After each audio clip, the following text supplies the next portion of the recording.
It's the rock star, Mr. Rock Lokester in the building, aka Muhammad Speaks, man. So, this how we gonna rock out today, man. We gonna rock out on the two best fights I ever seen in prison, man. The two best fights. But hey, I gotta put a little bit of this in context though. Cause the first fight, that's when I hit Beto. So I hit Beto in 95. So I need to put a little bit of this in context. So y'all gonna have to ride with me. I gotta tell you the politics and the things that was going on at that time in 1995 in prison. So I'm on Beto, right? So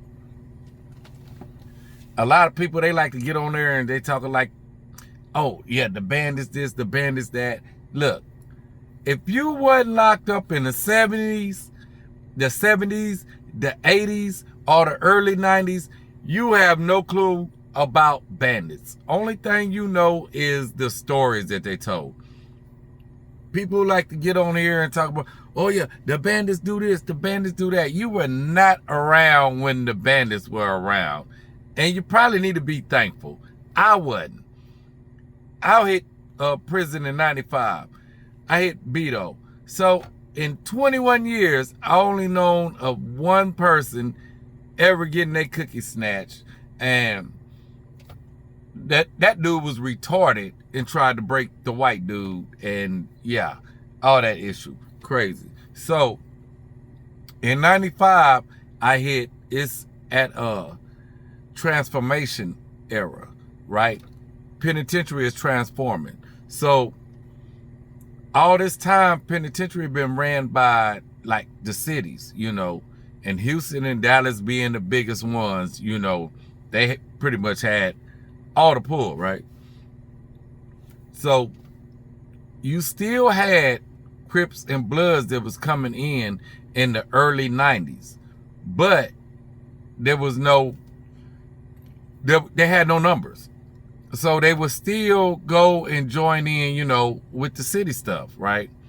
So as we start filling up more and more and more and more and more, then you had the ones that was already there. They were like, yeah, I was Crip, I was a Blood, whatever. Then they start coming, and joining, us like that. They start getting out of the city stuff. So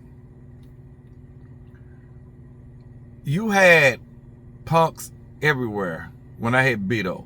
So when I hit Beto, you had two wings. Or was it three? Because they had two for sure. Because I was on the north side. They had two for sure. One was a medium custody. One was a closed custody. These are just, and then you had like always 4 or 5 on every block, right? These were the product of the days of the bandits. The bandits made this. They had their own community now. They everywhere now. So there was no such thing as like bandits when you hit like mid 90s. Like, no, it was not. People just went and they messed with punks. So when I say punks, I'm not saying it as a derogatory term. That's what we call them in prison. I'm sorry. That's what we call them, and that's what they call themselves. So there's punks everywhere. Now, when the generation that I start coming in now, we look at that like that's disgusting to me, right? That ain't gangster. Nah, Crips don't rock like that. Nah, we Crips, we gangsters. You know what I'm saying? We don't rock like that. But you still have some to do that because at this time, it's still accepted. Because now the times are flipping, but we like in the middle. We in the middle.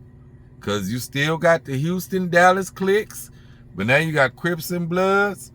But the more people that come in from Houston, Dallas, now they all Crips and Bloods and all that too, right? So anyway, yeah, all that's gas.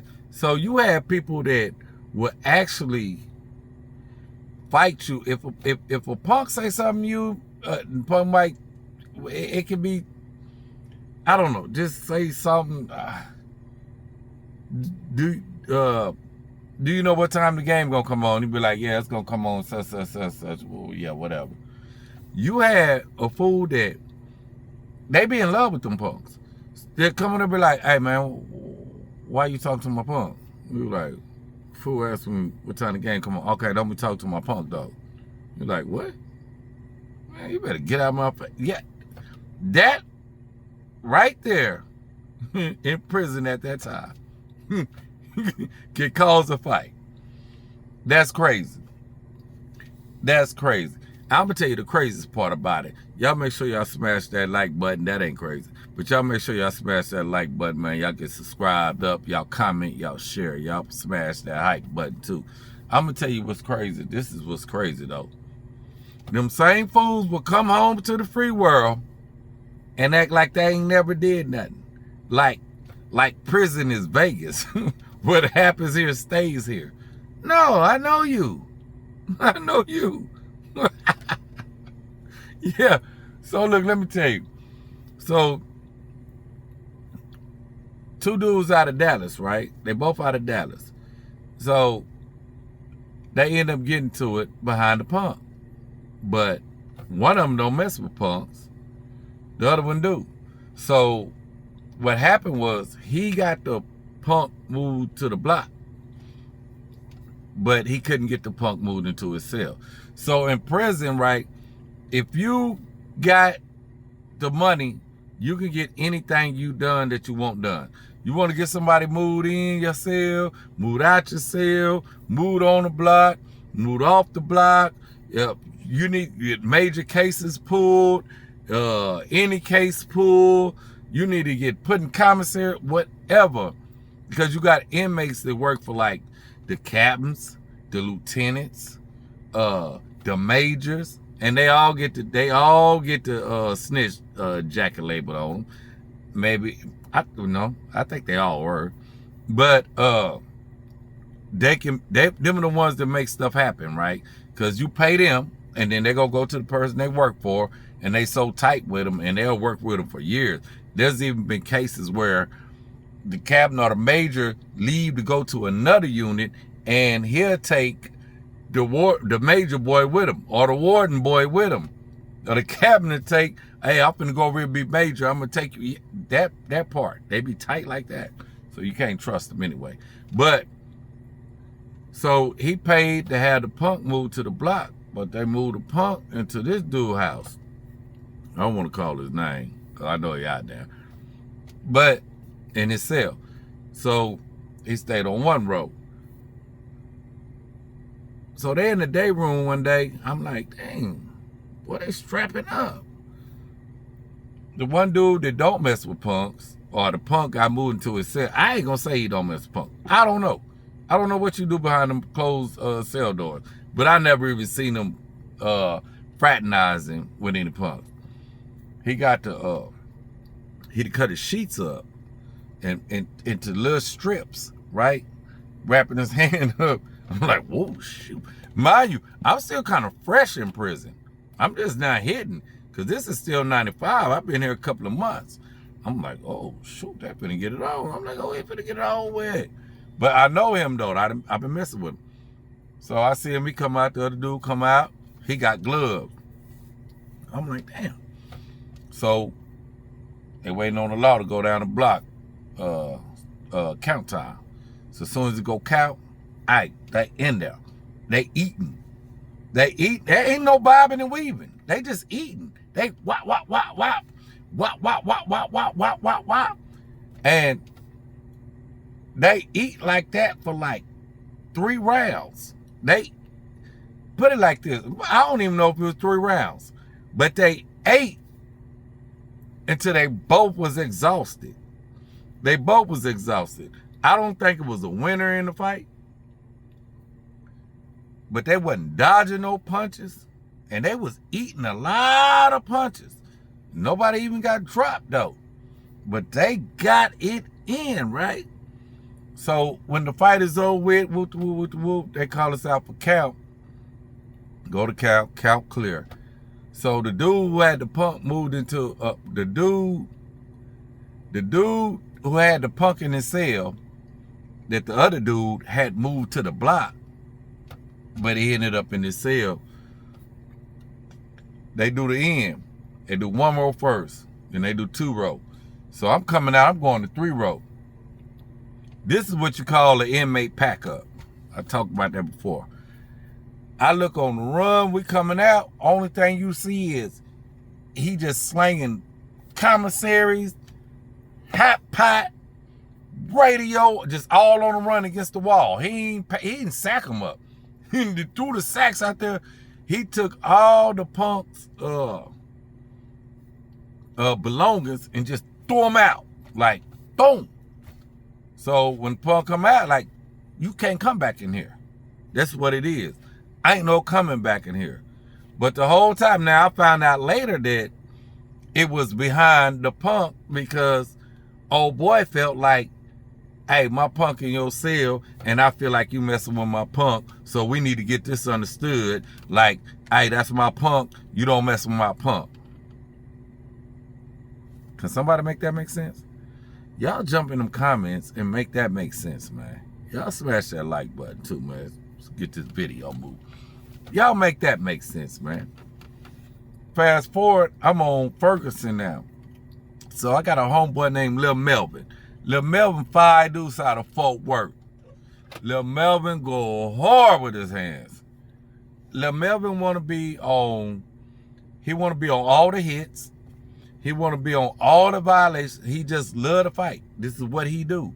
I don't know if he boxed in the world or what, but he's awesome with his hands. He was a youngster, but he was youngster then. So he a crip. Yeah, like I said, he 5 deuce out of Fort Worth. So I got another little partner named Rambo. Rambo, though, is a blood out of Dallas. He a blood out of Dallas. Rambo, well respected, good with his hands. Good. I mean, good with his hands, man. So I remember we on our block. Lil Melvin come out, he was like, man, I'm finna get that Rambo. I say, what? He was like, yeah, I'm finna get that Rambo. I can't remember what it was behind, but I don't know what they had words behind them. What? I don't know. Lil Melvin is the type of person that he's so good with his hands, and if somebody else talking about you good, and he be on that. So he the opposition, he like, I'm gonna look at him. They think that's how he think. That's how Lil Melvin think. So I was like, shit, all right. I said, boy, you better go out there playing with Rambo. They're like, I got him. I got him, cuz. I got him. I like, all right, cuz. I'm like, I'm just saying. Don't go out there playing with Rambo. So they go out there, man, they getting it.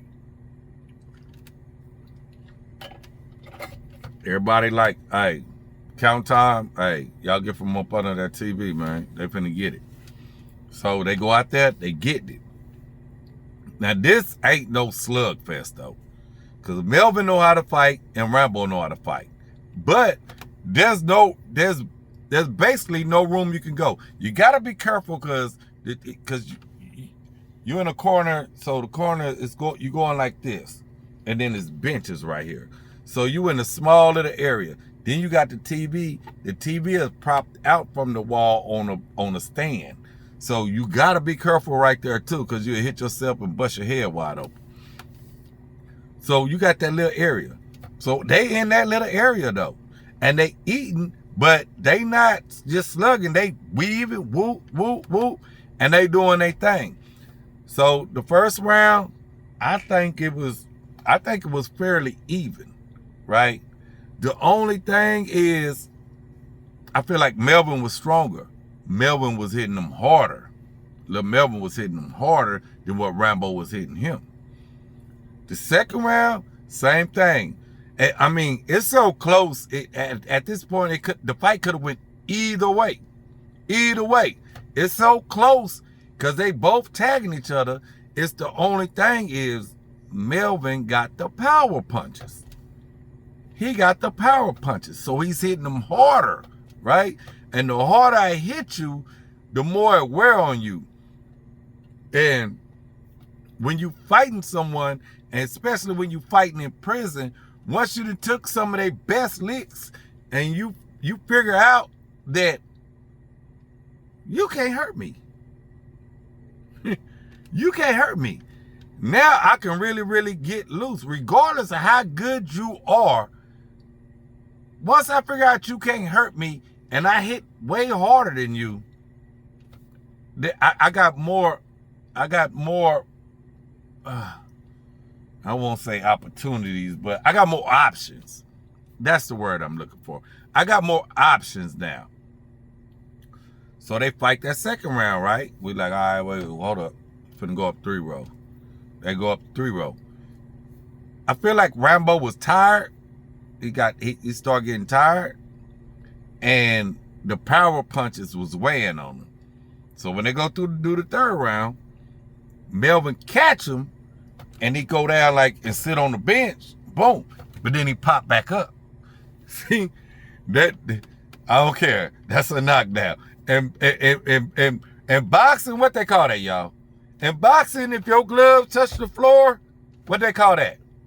Somebody jump in the comments and tell me what they call that if your gloves touch the floor. So he catch him and he like, boom, sit on the bench and then pop back up, right? Because his instincts is, let's go. So they get it on some more.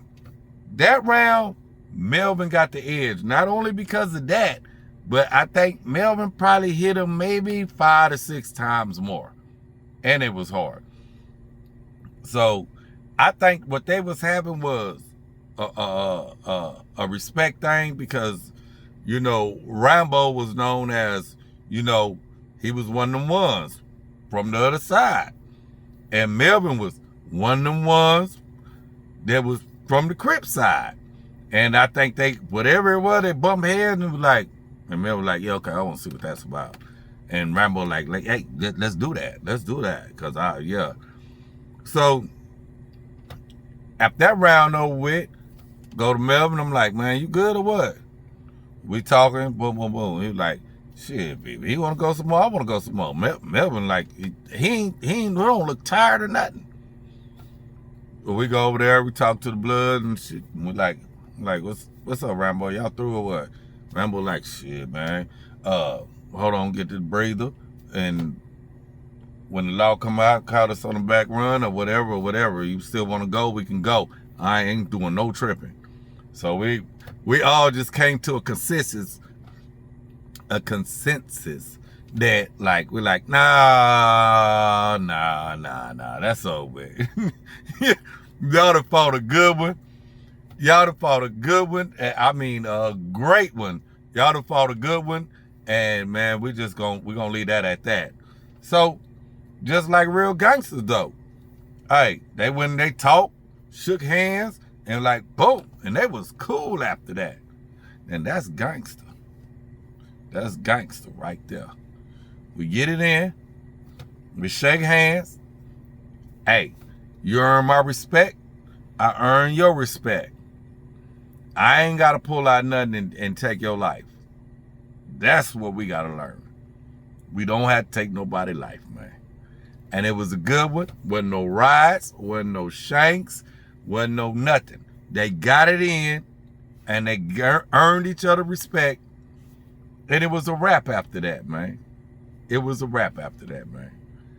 Hey, and it's a wrap for me. Hey, it's the rock star, Mr. Rock Loadster, man. Hey, y'all make sure y'all subscribe. Y'all jump up in the comments and y'all share. And y'all smash the like button, man. Smash the like button. Don't cost you nothing, but it do me something, man. And I appreciate y'all, man, for taking y'all time. Check out the video, man. Got another one coming. And I'm out.